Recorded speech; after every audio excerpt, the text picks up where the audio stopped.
Then we have sluggish, awkward, random, clumsy, and catchy. So slug is like this little insect that's like a real slow moving insect, like a snail, but it's like that real long, slimy one.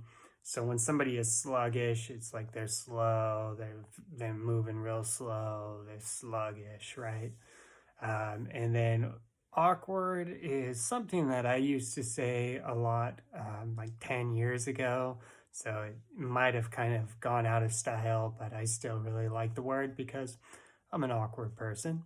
But it's basically like uncomfortable when somebody does something that's makes the environment uncomfortable. We'll say, oh, this is awkward. Or if you have to have a talk about relationships or intimacy or something with your parents and they're talking to you, that's a very awkward conversation. It's something that's very uncomfortable and just kind of you don't feel good about doing, right? It's just awkward. And it could be a situation, like some sort of situation where things get mixed up and there's a miscommunication or a misunderstanding that usually creates an awkward situation.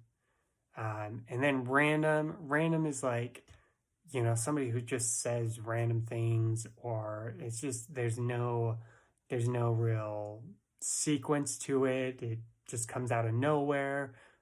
For example, if I start saying,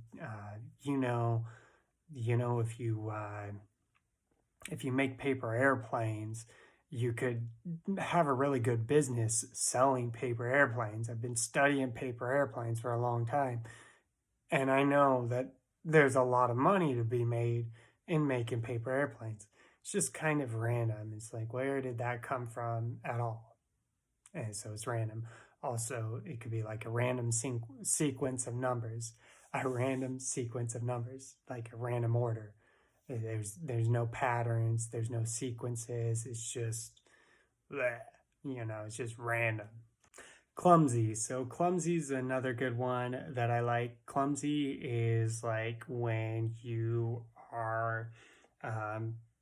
make a lot of awkward body movements, or you just don't have a lot of coordination. That's the best way to describe it. When you're uncoordinated and maybe you knock things over, or you walk into walls, or you are dropping things a lot. This is clumsy. This is somebody who's clumsy, is like just kind of that goofy person, who's dropping things or who's always having an accident or something. Is a clumsy person. So that's what clumsy is. And then catchy, I like just because it's kind of a funny word, because it comes from the word catch, like to catch something, right? But we talk about things being catchy that are like popular, or like that are easy to remember, right? So if you hear a song and you know the lyrics to it right away because it's a catchy song, it catches your attention, or it kind of catches itself in your brain, it's catchy. Or like if somebody's like, hey, what do you think about this little tune I came up with, and they play you their guitar, you say, oh, that sounds a little catchy. Yeah, I like that. That's catchy. Or a lot of advertisements. You could say this advertisement is very catchy. It catches your attention. It's catchy. So that's why we use that adjective. It comes from things that catch your attention, basically. All right, hope you enjoyed that little explanation of my favorite adjectives. And I'll be, sharing some more, and I hope that you love them.